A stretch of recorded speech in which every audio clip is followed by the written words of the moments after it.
Okay, so we are back once again, and today, well, I thought I'd touch on something that I just found out this very day.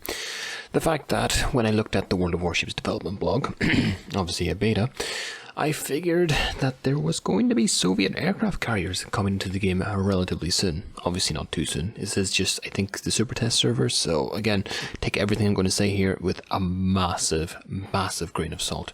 The ships in their current form probably aren't going to look anything like the actual ships that are released on the live server, so again, I'm not going to spend too much time delving into specifics. You can obviously do that yourself, but I thought it would be interesting just to have a look at the types of carriers and maybe some of the gameplay aspects that are going to be introduced relatively soon.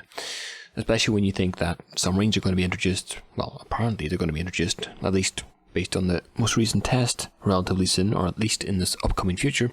So it could be interesting to see how these carriers are different from other ones and how they might interact with submarines or whatever. So with that being said, Soviet aircraft carriers. Soviet aircraft carriers, Cosmonauts, Serov, Pobeda, Admiral Nakhimov, and Jackalope, which is a premium ship, we'll talk about that a little bit later, have been added to the game for testing. Please note all the information is preliminary, adjustments, etc. can change, blah blah blah blah blah. The following researchable Soviet aircraft carriers will be added to the game in the upcoming close testing season. And here obviously we can look at pictures. We have the tier 4, tier 6, tier 8 Pobeda, and tier 10 Nakhimov. Now I actually want to touch on the key features that make Soviet aircraft carriers a little bit different than pretty much every other carrier in the game, I think. So let's just read through this. Each squadron consists of only one attacking flight, which is a really nice change from generally being dropped 2 or 3 times if your ship doesn't have sufficient AA. Now again, this can change, but I think they're going to stick with these key features for this carrier class going forward. So I think this is things that we can really count on actually being implemented into the game. And as a result, carriers, or ships should I say, that don't have very strong AA should see this as a bit of a nice change, and maybe won't inspire so much fear if you see a carrier on the enemy team and you're playing a Yamato and he just seeks you out all game long. Maybe in the case of the Nakhimov, it won't actually be as terrifying as it sounds. Moving on though, Soviet aircraft carriers have a small number of aircraft in their squadrons, reaching up to 8 planes tier 10, which, give or take, not terrible, not great. Beginning at tier 8 though, the planes are equipped with rocket boosters, similar to the Isa and the Tone. Rocket boosters are automatically activated during takeoff and give a short-term increase in speed. Now I don't know how this is going to play out, but it could probably benefit in terms of maybe, getting places sooner, but as you'll find out later, these carriers will tend to play, I think, relatively closer to the action than other carriers based on their good concealment, so take that into consideration. The speed boost could mean that you'll get very fast squadrons coming at you relatively quickly, one after the other. So even to the first point of only having one attack a flight, that might be so, but the actual DPM of the carrier could be significantly higher. So take that into consideration. All planes have a small amount of HP and low cruise speed. And again, I think this plays into the fact that overall, there are going to be a lot more squadrons coming over time a lot quicker than traditional squadrons. So again, the small amount of HP and the low cruise speed tends to play into balance that out to an extent. The repair squadron consumable is available to be Pobeda's torpedo bombers and to all of Admiral Nakhimov's squadrons. And again, I don't know what the repair squadron does, so I'm going to leave that be. I'm not going to comment on something I don't actually know all that much about.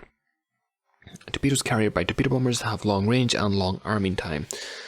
Again, generally the thing I fear the least from carriers is most of the time torpedoes. It's not really a big concern of mine. Most of the ships, unless you're fully stopped, are not going to take a significant amount of damage from torpedoes. Again, it's very situational specific, but at least in my experience, the things that I worry about the most if I'm playing a DD is rockets. If I'm playing a cruiser, can be bombers or rockets. And if I'm playing a BB, then it's generally bombers. Again, being citadel twice by a drop from a Yamato is not nice. Again, taking 19k or 18k HP from one drop is not nice. So, Torpedoes generally are the last thing I worry about, but again, these could be mega damage torpedoes, so who knows. Attack aircraft on tiers 8 and tier 10 are armed with HE rockets, the equivalent of the US Tiny Tims. Oh god. At tier 4, Cosmonauts has standard aircraft types. Starting from tier 6, Soviet aircraft carriers carry skip bombers with HE bombs instead of standard dive bombers. Now this could be interesting because obviously this hasn't been implemented into the game, and I don't know if there's going to be an element of RNG into, you know, the skip bombers and how they actually detonate or how they actually target the enemy ship. And it makes a nice change from basically guaranteed damage from straight up bombers as they are right now, especially on BBs, maybe not so much on other classes, but it makes it a little bit of a switch up. But again, we're going to wait to see how these things are implemented into the game. And the final point is good ship concealment. And I think this plays into the earlier points about these carriers having to play closer to the action than other carriers, especially when you have ships, or at least squadrons, that are only allowed one attack per squadron, and also have a very low cruise speed and a small amount of HP. So basically this is going to be a very rapid fire carrier that's going to fire its squadrons quickly, and as a result has to sit very close to the action, which puts it again more at risk of being one shot, which is always a good thing in terms of carriers. So, the concept of the branch is one squadron, one attack. To play effectively, squadrons will need to make a lot of brief flights at short or to medium range due to their low cruise speed, which again is something we touched on.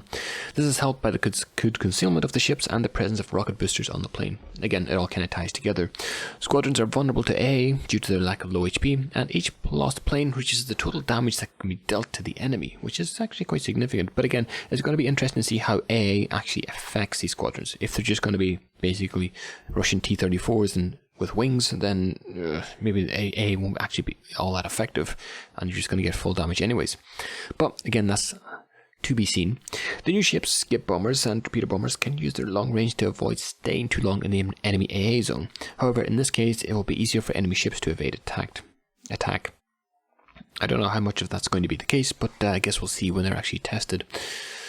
And of course, you finally have the premium Soviet aircraft carrier Jackalope. It's a tier 8, a fast-moving large aircraft carrier based on Project 71B of the late 1930s. Okay, interesting. Yeah, because the Soviets are renowned for their aircraft carriers.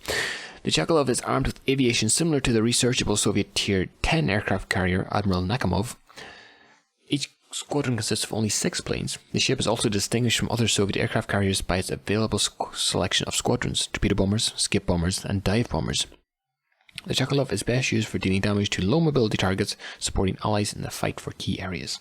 So I'm guessing this premium carrier, tier 8, is only going to be armed with bombers, which might be good for BB heavy games, but it's going to be interesting to see how this plays out. Obviously there's going to be people that are going to buy every premium ship regardless, but I think these are probably the most unique carriers I've seen so far in the game.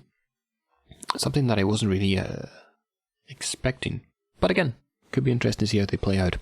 Now there is a part here where we see about ship characteristics, but I think when ships are in super test they can change significantly, so I don't think there's actually much value in actually going through ship characteristics for ships that aren't even going to be released in their current form yet. And of course I'm not a good enough player to actually give my opinion on things like ship HP and stuff like that. I think there's much better content creators that can give you that insight. But with that being said, I thought it was interesting that these kind of unique carriers have been introduced into the game.